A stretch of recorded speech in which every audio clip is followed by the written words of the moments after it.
Last week I showcased some of the urban portions of the pending Sinai map from Henri Tech, which joins a handful of new environments coming to DCS World. These include the historic Normandy 2 map and an historic version of the Marianas, as well as the Kola Peninsula and top-end Australia. Henri Tech has wowed us already with salubrious detail, which extends well beyond the urban environments of Cairo that I showcased last week. The map includes one of the world's most important maritime trade routes, the Suez Canal. Recreated in considerable detail for the game, you'll be able to explore the entire 120-mile route yourself, but as a sneak peek, I thought I'd take you on a little preview tour as we discuss this marvel of modern engineering. While formal construction began back in 1859, Egyptian rulers had previously attempted to build a canal between the various lakes in the area to connect the waterways, just not on the scale in the 19th century effort. The history of the canal, therefore, really dates back 40 centuries to the pharaohs to link the Red Sea and Mediterranean seas. Modern construction began under the supervision of French engineers, specifically Ferdinand de Lesseps, and supported by French financiers. The country very much under colonial influence from both the British and the French of the era, who had strong political, military, and financial interests in the rich trade areas, while also clashing a little with the Ottoman Empire in the east.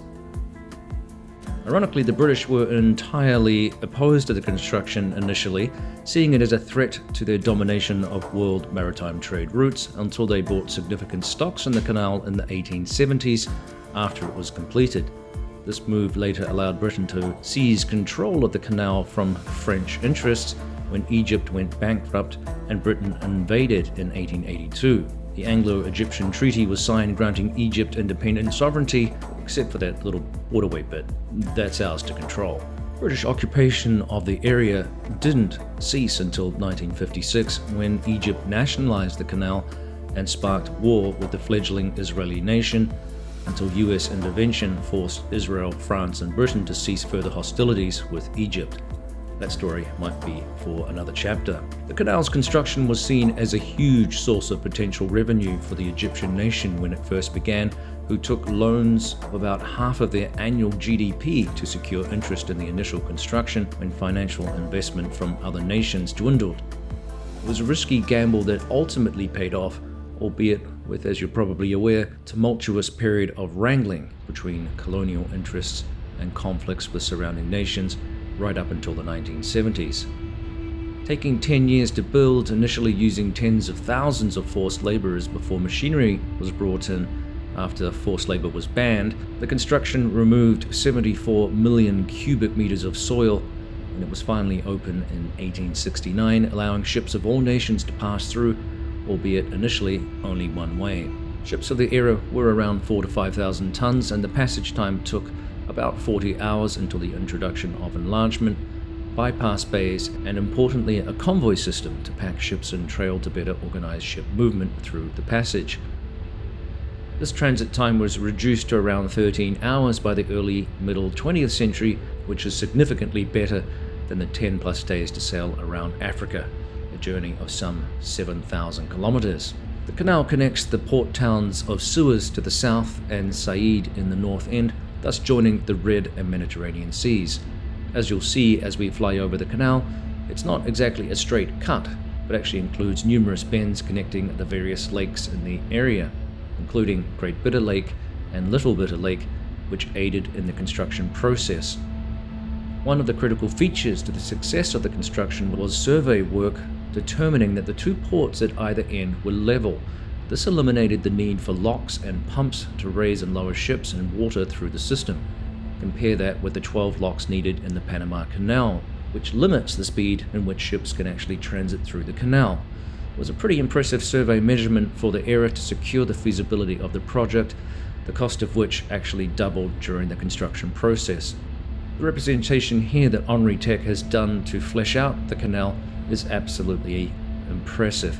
Navigation buoys line portions of the route for navigation, and the various ports for cargo loading and unloading add to its realism. They even bothered to include the Ministry of the Suez Canal building and the monument to the Battle of Ismailia. That battle took place during the Yom Kippur War with Israel in the early 1970s, another one of the many conflicts in the region and perhaps the subject of separate videos. You'll also see the El Ferdun Bridge, which is the longest rotating metal bridge in the world, which supports both a single rail track as well as two high-speed vehicle traffic routes. The bridge is almost 2,100 feet long and swings open to 90 degrees in about 15 minutes, allowing traffic to effectively cross between Africa and Asia in only a few minutes. You'll also see the Suez Canal Bridge, which is also known as the Egyptian-Japanese Friendship Bridge, thanks to input in construction and financing from the Japanese. It's also known as the Al Salam Peace Bridge, which also links Africa to Asia. It's a 70-meter clearance over the canal, and the bridge is 3.9 kilometers long with a 400-meter cable-stayed main span. The center towers that you should see as you fly over were designed to mimic the shape of the ancient pyramids, a little homage to the history of Egypt, of course. As you can imagine, there's plenty of height there to fly a DCS aircraft under the bridge. I must say I've enjoyed flying over the region and exploring the work that Henri Tech has done over the last few weeks.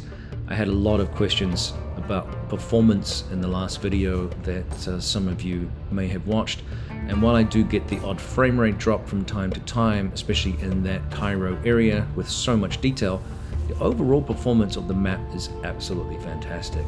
I do crank the settings for eye candy, and the performance is very, very comparable to any other maps in DCS at varying heights, including low-level stuff that you saw in my earlier video. And that was with the Tomcat, which is typically regarded as a very high polygon aircraft. I should add also that ED have yet to add more passes of performance to their multi-threading system in the game. So barring bugs and then ironing out any kinks that occur, can really only anticipate further performance improvements which will benefit most of us enjoying this game. Once again, I'll let the map do a little bit of talking here, and I do hope you enjoy the scenery. We'll see you next time. This is Prickly Hedgehog out. Cheers.